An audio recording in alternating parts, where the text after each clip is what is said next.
Hello everyone! In this opportunity, I am going to talk about one of the greatest English romantic poets, John Keats. John Keats was born on October 21, 1795 in London, England, and died on February 23, 1821, Rome, Papal States, Italy.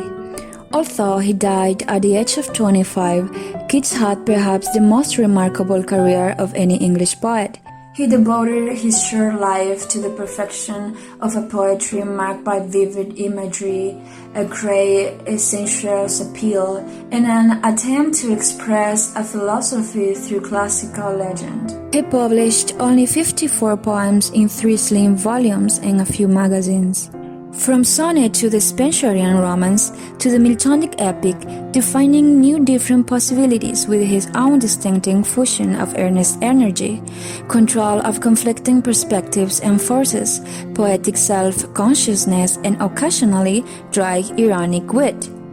Although he is now seen as part of the British Romantic literary tradition, in his own lifetime, Keats would not have been related to other major Romantic poets, and he himself was uneasy among them.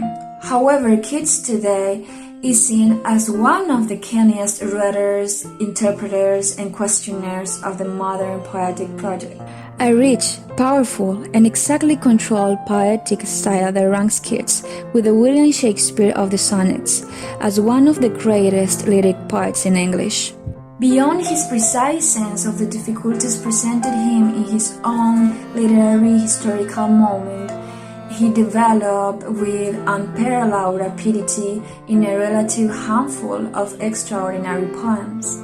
So let's start with a brief description of John Keats' life.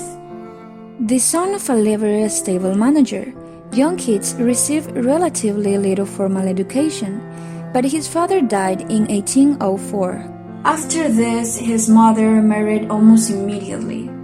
He had close emotional ties with his sister Fanny and the 2 brothers, George and Tom. After the breakup of their mother's second marriage, the Keats children lived with their widowed grandmother at Edmonton, Middlesex. John attended a school at Enfield, 2 miles away.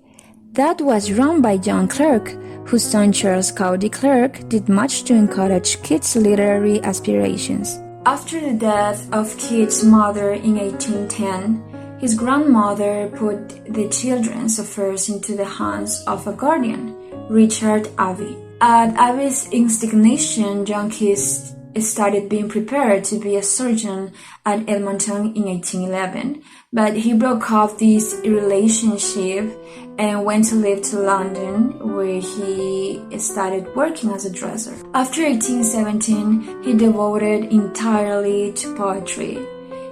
Since then until his early death, the story of his life is the story of the poetry he wrote.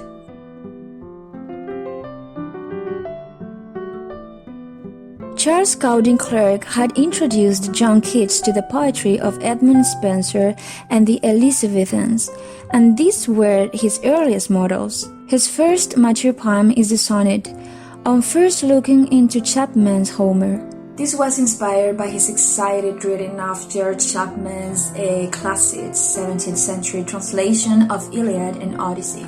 Clerk also introduced Keats to the journalist and contemporary poet Leigh Hunt. Keats' first book, Poems, was published in March 1817 and was written largely under Hunting influence. This is evident in the relaxed and rambling sentiments evinced and in the Keats' use of loose, heroic couplets and the light rhymes.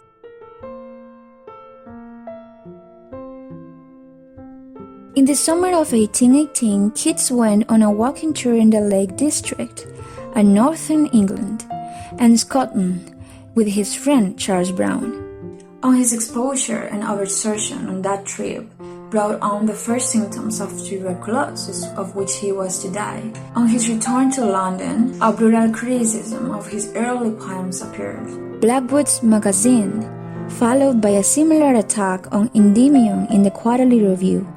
But Keats accepted these reviews in a positive way and went on writing poetry. But there were also family troubles. Keats' brother Tom had been suffering from tuberculosis for some time, and in the autumn of 1818, Keats nursed him in his last illness. About the same time, he met Fanny Brownie, a neighbor, with whom he soon fell in love. Both his uncertain material situation and his failing health made it impossible for their relationship to run a normal course. The year 1819. Keats had written Isabella, an adaptation of the story of the poet of Basil in Giovanni Boccaccio's Decameron, in 1817. After this, he wrote the completion of Endymion, but again he felt dissatisfied with his own work. It was during the year 1819 that all his greatest poetry was written: Lamia, The Eve of Saint Agnes, the great odes such as On a Grecian Urn, To a Nightingale, On Melancholy, and To Autumn, and the two versions of Hyperion. This poetry was composed under the strain of illness and his growing love for Fanny Brownie. It is an astonishing body of work with a careful and considered development, technical, emotional, and intellectual. Isabella, which Keats himself called a weak-sided poem, contains some of the emotional weaknesses of Endymion, but The Eve of Saint Agnes may be considered the perfect culmination of Keats' earlier poetic style. Written in the first flush of his meeting with Brownie, it conveys an atmosphere of passion and excitement in its description of the elopement of a pair of doubtful lovers. Lamia is another narrative poem and is a deliberate attempt to perform some of the technical weaknesses of Endymion.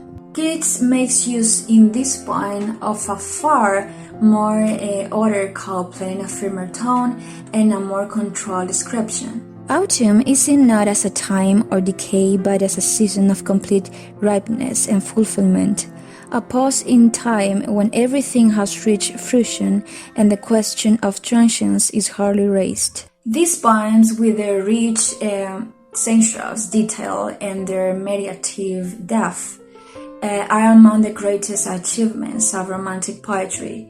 With them should be mentioned the ballad La Belle Dame sans Mexique. Keats' fragmentary poetic epic, Hyperion, exists in two versions. The second is a revision of the first one, with a long prologue in a new style, which makes it into a new poem. Hyperion was begun in the autumn of 1818, and all that there is of the first version was finished by April 1819.